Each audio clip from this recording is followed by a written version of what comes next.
Saudara-saudara jurnalistik yang hadir, pada malam hari ini saya akan menyampaikan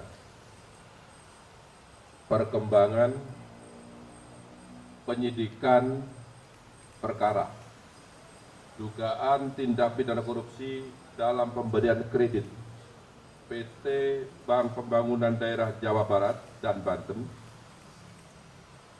juga PT Bank DKI Jakarta kepada PT Sritek Rezeki Isman Tbk dan entitas anak usaha yang ada di bawahnya. Bahwa pada hari ini, hari Rabu, tanggal 21 Mei 2025, tim penyidik pada Jaksa Agung Muda Tindak Pidana Khusus Kejaksaan Republik Indonesia berdasarkan surat perintah penyidikan nomor 62 garis miring F.2 garis miring FD.2 garis miring 10/2024 tanggal 25 Oktober 2024 telah melakukan atau telah membawa 3 orang saksi. Yang pertama adalah Saudara DS selaku pemimpin divisi korporasi dan komersial PT Bank Pembangunan Daerah Jawa Barat dan Banten tahun 2020. Yang kedua, ZM selaku Direktur Utama PT Bank DKI Jakarta tahun 2020. Kemudian yang ketiga adalah ISL selaku Direktur Utama PT Sri Rezeki Isman Tbk tahun 2005 sampai dengan tahun 2022. Yang bersangkutan dihadapkan kepada jaksa penyidik, kemudian dilakukan pemeriksaan di gedung Jampitsus Kejaksaan Republik Indonesia. Dan dalam pemeriksaan sebelumnya, penyidik sudah melakukan pemeriksaan terhadap 46 saksi sebagaimana tadi yang telah disampaikan oleh Pak Kapus Penkum. Dan pada hari ini penyidik juga melakukan pemeriksaan terhadap 9 saksi. Kemudian juga beberapa saat yang lalu penyidik juga telah melakukan pemeriksaan terhadap 1 orang ahli. Setelah melakukan pemeriksaan terhadap para saksi tersebut di atas, penyidik memperoleh alat bukti yang cukup telah terjadi tindak pidana korupsi dalam pemberian kredit dari beberapa bank pemerintah kepada PT Sritek Rezeki Isman Tbk dengan nilai total outstanding atau tagihan yang belum dilunasi hingga bulan Oktober 2024 sebesar 3 triliun 588 miliar 650 juta 808 ribu rupiah, maaf, 1.028 rupiah, 57 sen. Dengan perincian sebagai berikut. Untuk Bank Jateng sebesar 395 miliar 663 juta 215.800 rupiah. Kemudian untuk Bank BJB, Bank Banten dan Jawa Barat sebesar 543 miliar 980 juta Rp507.170. Kemudian untuk Bank DKI sebesar Rp149 miliar 7.018.018,57 sen.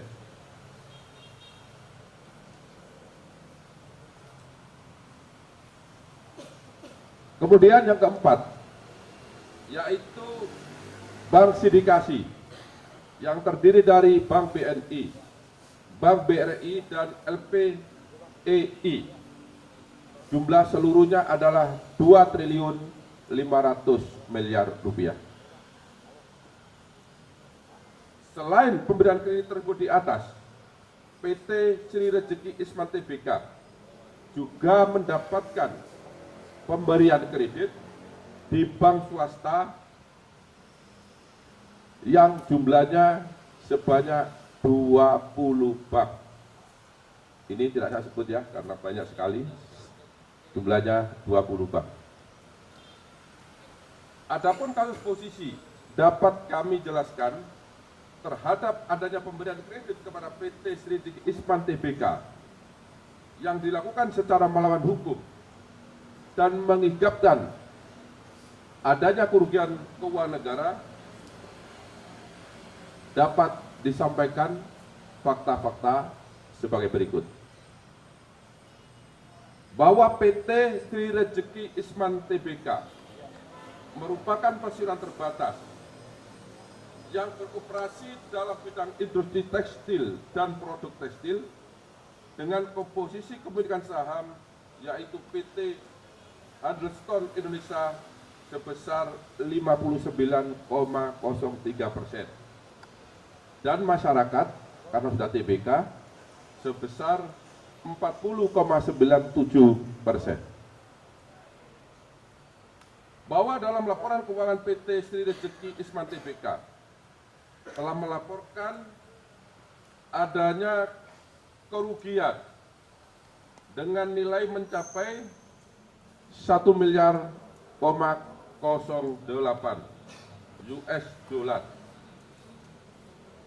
atau setara dengan 15,65 triliun rupiah pada tahun 2021. Padahal sebelumnya pada tahun 2020 PT Sri Rejeki Isman masih mencatat keuntungan sebesar 85,32 US dollar Amerika atau setara dengan 1,24 triliun. Jadi ini ada keganjilan dalam satu tahun mengalami keuntungan yang sangat signifikan, kemudian tahun berikutnya juga mengalami kerugian yang sangat signifikan. Inilah konsentrasi dari teman-teman penyidik. Kemudian PT Sri Rejeki Isman Tbk dan entitas anak perusahaannya memiliki kredit nilai total outstanding atau tagihan yang belum dilunasi hingga bulan Oktober tahun 2024 sebesar 3.588 miliar 650.808.028 rupiah,57 sen. Utang tersebut adalah kepada beberapa bank pemerintah, baik bank himbara yaitu himpunan bank milik negara maupun bank milik pemerintah daerah.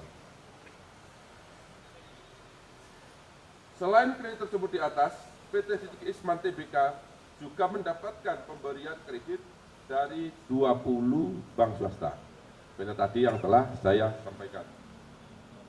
Kemudian, dalam pemberian kredit kepada PT Sri Rejeki Isman Tbk, JM selaku Direktur Utama PT Bank DKI dan DS selaku pimpinan divisi korporasi dan komisaris komersial PT Bank Pembangunan Daerah Jawa Barat dan Banten telah memberikan kredit secara melawan hukum karena tidak melakukan analisa yang memadai dan mentaati prosedur serta persyaratan yang telah ditetapkan.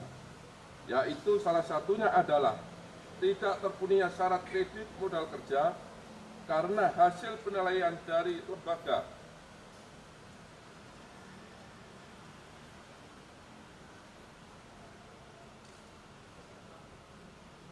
pemeringkat Fit and Modis disampaikan bahwa PT Sri Rezeki Isman Tbk hanya memperoleh predikat BB- atau memiliki resiko gagal bayar yang lebih tinggi. Padahal seharusnya pemberian kredit tanpa jaminan hanya dapat diberikan kepada perusahaan atau debitur yang memiliki peringkat A. Yang seharusnya dilakukan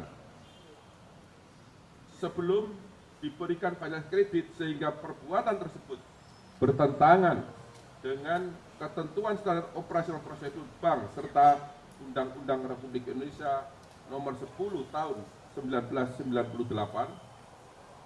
tentang perbankan sekaligus penerapan prinsip kehati-hatian.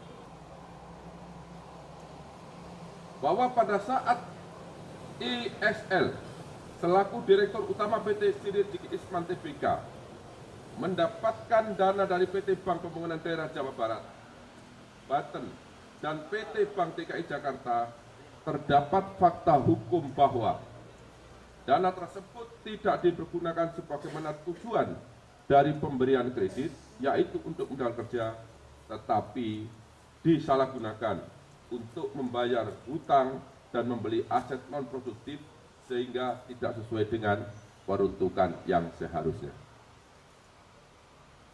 Bahwa kredit yang diberikan oleh PT Bank Pembangunan Daerah Jawa Barat, Banten, dan PT Bank DKI Jakarta kepada PT Sri Rezeki Isman Tbk saat ini macet dengan volatilitas 5 dan aset perusahaan tidak bisa dieksekusi untuk menutupi nilai kerugian negara karena nilai lebih kecil dari nilai pemberian pinjaman kredit serta tidak dijadikan sebagai jaminan atau agunan. Bahwa PT Sri Rezeki Isman Tbk dinyatakan pilot oleh Pengadilan Negeri Niaga Semarang melalui putusan nomor perkara 2/PDT.SUS homologasi /2024/PN Niaga Semarang.